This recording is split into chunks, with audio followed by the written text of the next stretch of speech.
Bonjour à tous, je vous retrouve aujourd'hui pour une nouvelle vidéo. Donc je vais vous parler d'une de mes passions, le catch. Donc je suis principalement la WWE, mais ça m'arrive de regarder quelques matchs de fédérations indépendantes. Et donc j'ai voulu faire cette vidéo parce que de la nuit de dimanche à lundi, il y a eu un pay-per-view à la WWE, Fastlane. Et donc j'ai voulu vous donner mon avis sur les différents matchs, ainsi que sur le show globalement. En premier match, dans le pré-show, donc il y a eu The New Day face à Rusev et Shinsuke Nakamura. Bon, c'était un match sympa, hein, mais vraiment sans grand intérêt, quoi. Enfin, pour moi, il n'y avait pas du tout d'intérêt à ce match. Donc voilà. J'espère que Shinsuke Nakamura ne re-signera pas à la WWE, hein, parce qu'il a tellement de talent que la WWE est en train de gâcher littéralement. Voilà, son contrat s'arrête en avril. J'espère qu'il va retourner au Japon. Et parce que là, c'est pas possible, quoi. Il a eu quelques rivalités sympas. Mais bon, il a eu le titre des États-Unis l'année dernière. Il a eu une rivalité face à AJ Styles qui était plutôt sympa, mais voilà, je pense qu'ils auraient pu nous faire mieux niveau match. Euh, voilà, il faut qu'il parte.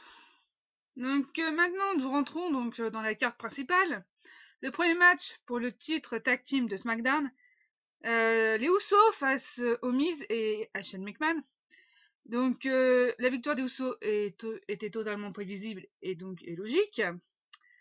Euh, Ensuite, j'ai eu vraiment du mal à me mettre dans le match, hein. Vraiment, ça a été très compliqué de regarder ce match, pour moi en tout cas.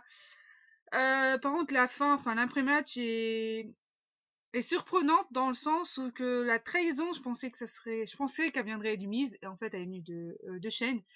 Donc ce passage était plutôt sympa, mais après, ouais, sans plus quoi. Euh, mais du coup, on va avoir un match à WrestleMania entre le Miz et Shane. Voilà. Venant du Miz, j'ai pas vraiment peur au niveau de la qualité parce que c'est un très bon catcheur. Mais bon, venant de Shane, disons qu'il met un peu trop souvent sa vie en danger et que niveau catch, bah c'est pas vraiment ça quoi. Donc je m'attends vraiment au pire pour ce match. Le match suivant, donc qui est le premier match féminin de la carte, Asuka face à Mandy Rose accompagnée de Sonya Deville pour le titre féminin de SmackDown. Donc c'était, je trouve, un bon match. Ensuite, Sonya Deville a fait perdre le match à Mandy, donc peut-être le début d'une rivalité entre les deux, soit qui va commencer maintenant, soit après WrestleMania, je sais pas. En tout cas, Asuka a conservé son titre. Bon, ce qui était logique, je la voyais pas perdre à même pas un mois du plus grand show de l'année. Ça aurait été compliqué, je pense, à expliquer. Le match suivant, donc c'est un match handicap entre Kofi Kingston et The Bar, Cesaro et Sheamus.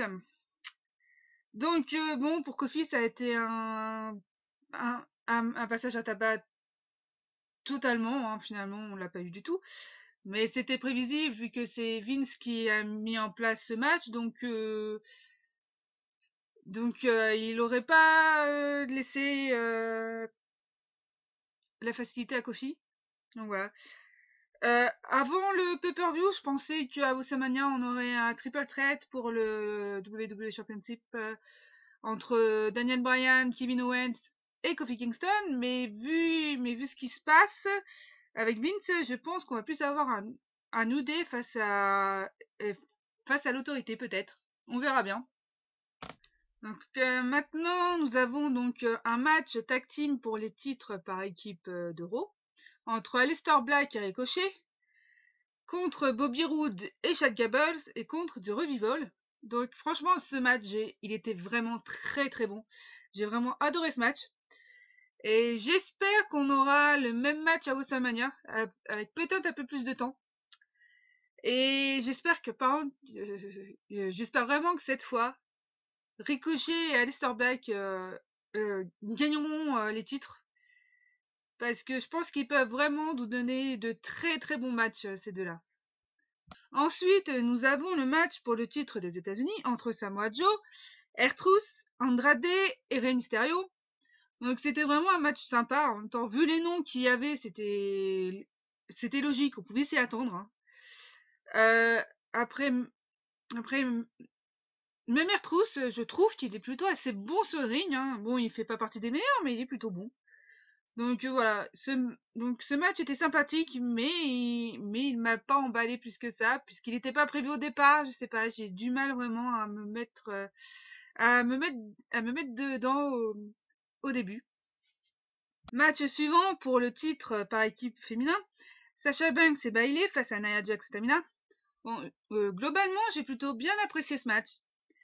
Mais par contre, voir Nia sur un ring, vraiment, ça commence à devenir de plus en plus compliqué. Hein. C'est vraiment, je la trouve pas bonne sur un ring, quoi. Et elle est même limite dangereuse sur certaines prises qu'elle fait.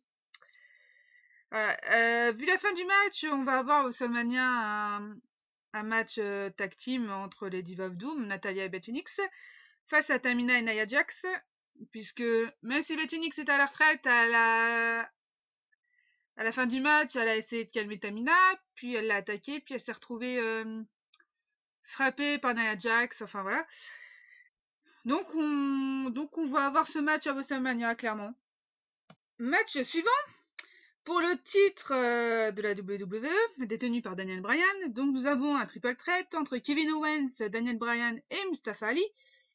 Mustafa Ali qui a été rajouté au dernier moment parce que c'est prévu juste un match entre Kevin Owens et Daniel Bryan. Donc là, franchement, ce match, il est très très bon. En même temps, vu que ces trois-là, c'est pas étonnant. Et, et, une, et une note vraiment positive, c'est Daniel Bryan. Alors, Daniel Bryan en heel, on le sait tous, il est absolument parfait en heel. Mais alors, depuis la rivalité avec AJ Styles en fin d'année l'année dernière, alors là, c'est un véritable génie. Voilà, ce Daniel Bryan, vraiment, il est parfait. Donc j'ai vraiment hâte de voir la continuité de son personnage, parce que je pense qu'il nous a pas encore tout montré. Et sinon, durant le match, j'ai pensé que ce match aurait dû être le main event.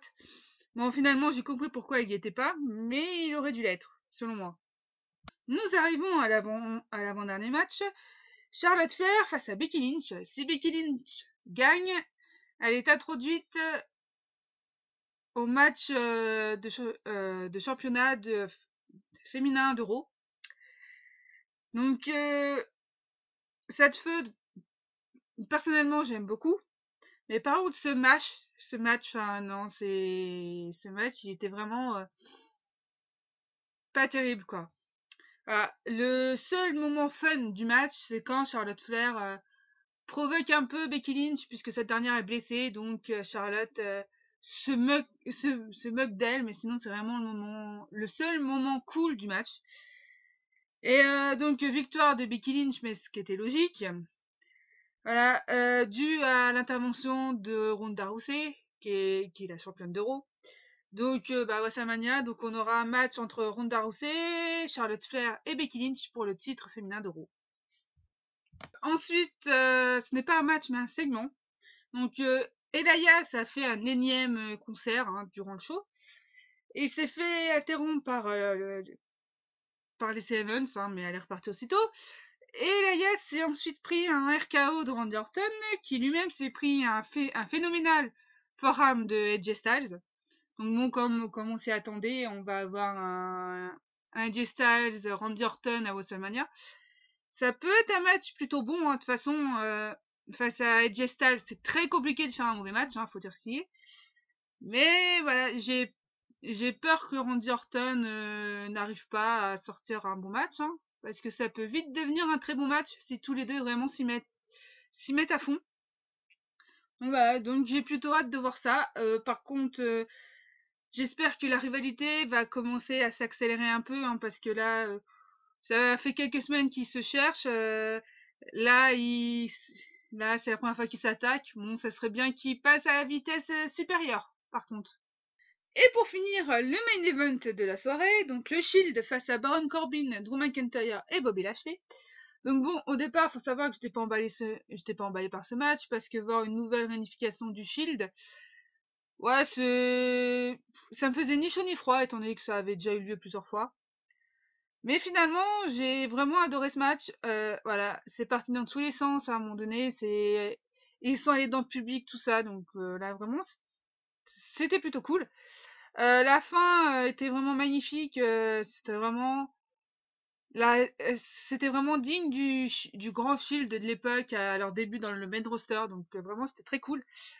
Ensuite, à propos du Shield, donc c'est censé être leur dernier match parce que Dean Ambrose donc est censé partir normalement à la fin de son contrat.